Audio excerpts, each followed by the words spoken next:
दोस्तों नमस्कार, मैं वीरेंद्र भारद्वाज। आज की इस नई वीडियो में आप सभी का स्वागत है।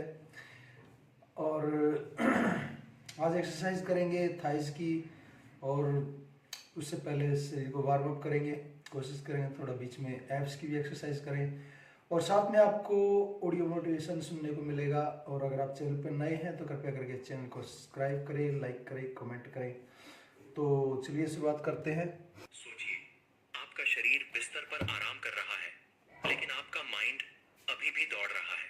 रात के 2 बजे, आंखें बंद हैं, लेकिन अंदर एक आवाज है जो कहती है, कल क्या होगा? अगर मैं फेल हो गया तो? अगर लोग क्या सोचेंगे? नेपोलियन हिल कहते हैं, the heaviest burden a human carries is an uncontrolled mind. और सबसे खतरनाक बात यह है, यह बोझ दिखाई नहीं देता, लेकिन यही बोझ धीरे धीरे स्ट्रेस, एंजाइटी, यहाँ तक कि हार्ट अटैक और डिप्रेशन तक ले जाता है। आज हम इस बोझ को हल्का करेंगे, अभी, यहीं से। चैप्टर 1, मन का बोझ असल में क्या है? मन का बोझ कोई इमेजिनरी या फिलोसॉफिकल कॉन्सेप्ट नहीं है। यह कोई कविता की पंक्ति नहीं है, बल्कि यह एक ऐसा कंटिन्यूअस मेंटल प्रेशर है जो इंसान के अंदर हर समय साइलेंटली काम करता रहता है, बिना शोर किए, बिना वार्निंग दिए, और धीरे धीरे इंसान की एनर्जी, क्लैरिटी और जीवन की खुशी को खा जाता है। यह बोझ तब पैदा होता है जब माइंड बार बार वही थॉट दोहराता है, वही डर, वही रिग्रेट, वही काश ऐसा न किया होता, वही अगर ऐसा हो गया तो क्या होगा। और यही रेपिटेशन एक दिन हैबिट बन जाती है, जिसे Napoleon Hill negative thought habit कहते हैं। क्योंकि इंसान अक्सर यह समझ ही नहीं पाता कि वह सोच नहीं रहा, बल्कि उसकी सोच उसे चला रही है। ओवर थिंकिंग का मतलब सिर्फ ज्यादा सोचना नहीं है। ओवर थिंकिंग का मतलब है बिना कंट्रोल के सोचना, बिना डायरेक्शन के सोचना, और बिना सॉल्यूशन के सोचना। जहां माइंड हर सिचुएशन का वर्स्ट केस सिनेरियो क्रिएट करता है, फ्यूचर में ऐसी मूवीज चलाता है जो शायद कभी होंगी ही नहीं, लेकिन बॉडी उन मूवीज को सच मान लेती है। और जैसे ही माइंड किसी नेगेटिव सिनेरियो को रियल मानता है, वैसे ही बॉडी में कॉर्टिसोल हार्मोन रिलीज होने लगता है, जो स्ट्रेस का प्राइमरी हार्मोन है।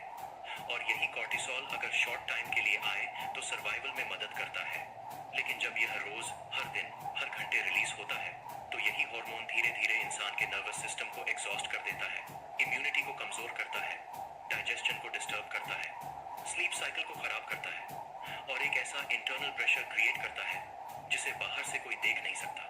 ओवर थिंकिंग का सबसे डेंजरस एस्पेक्ट ये है कि इसमें इंसान फिजिकली कुछ नहीं कर रहा होता, लेकिन मेंटली वह लगातार दौड़ रहा होता है। वह इमेजिनरी फाइट्स लड़ रहा होता है, इमेजिनरी फेलियर्स से डर रहा होता है, इमेजिनरी लोगों को जवाब दे रहा होता है। और इस मेंटल दौड़ के बाद जब बॉडी थक जाती है, तो इंसान खुद को लेजी, डीमोटिवेटेड या वीक समझने लगता है, जबकि असल में वह मेंटली ओवरवर्क्ड होता है। इसी ओवर थिंकिंग से जुड़ा हुआ दूसरा बड़ा कारण है फियर ऑफ फेलियर। लेकिन सच यह है कि ज्यादातर लोग फेलियर से नहीं डरते, वे दर्द से नहीं डरते, वे स्ट्रगल से नहीं डरते, वे डरते हैं लोगों की राय से, वे डरते हैं जजमेंट से, वे डरते हैं उस इमेजिनरी कोर्ट रूम से जो उनके दिमाग में हर वक्त चलती रहती है, जहां ऑडियंस में सोसाइटी बैठी है, रिलेटिव्स बैठे हैं, फ्रेंड्स बैठे हैं, और जज कोई और नहीं बल्कि उनका अपना माइंड है, जो हर डिसीजन से पहले पूछता है, अगर ट्राई किया और फेल हो गया तो? अगर लोगों ने कहा कि तुमसे नहीं होगा तो? अगर मेरी रिस्पेक्ट कम हो गई तो? और यही सवाल इंसान को एक्शन से रोकते हैं, क्योंकि इंसान फेलियर को हैंडल कर सकता है, लेकिन humiliation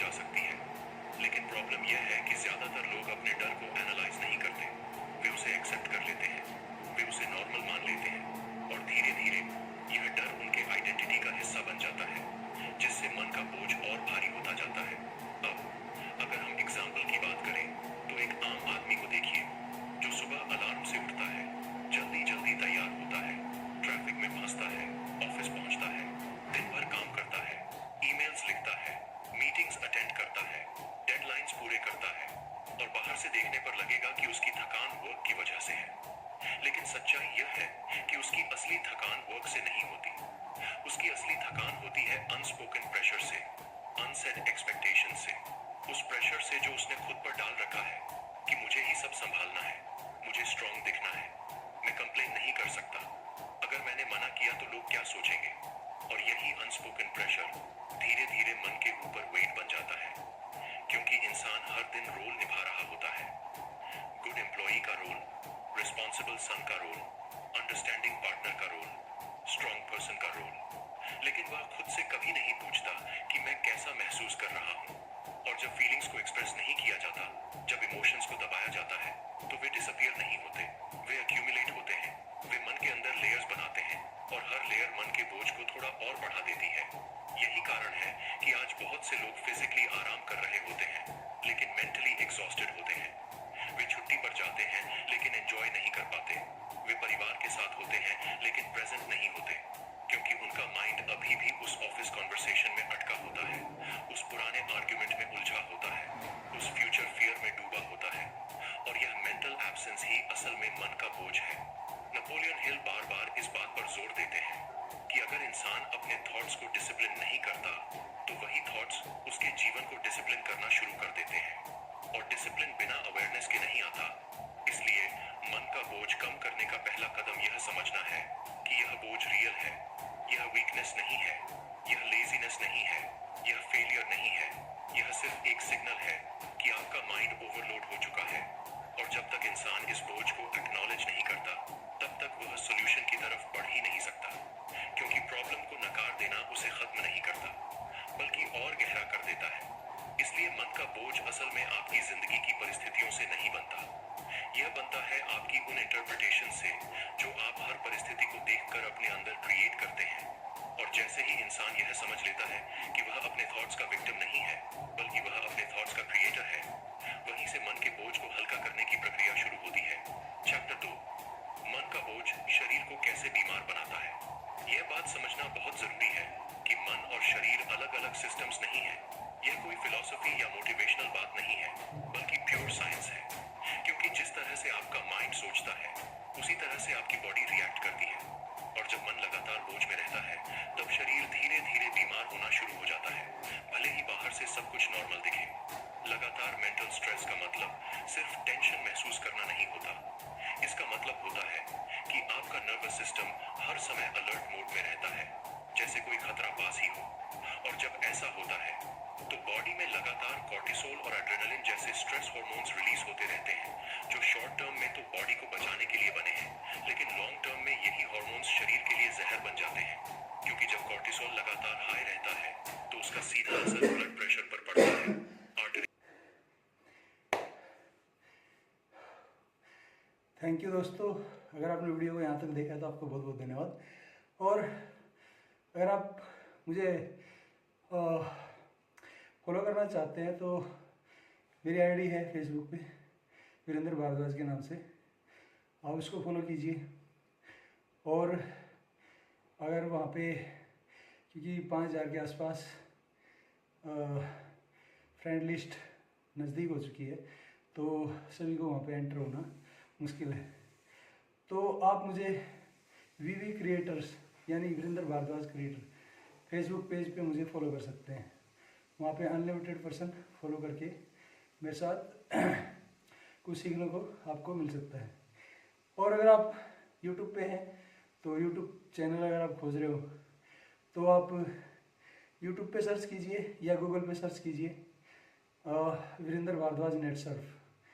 Virendra Bhardwaj net surf आप सर्च करेंगे तो मेरी वीडियोस मेरे चैनल आपको मिल जाएगा और आप उसको फॉलो कर सकते हैं, सब्सक्राइब कर सकते हैं, लाइक कर सकते हैं, कमेंट कर सकते हैं।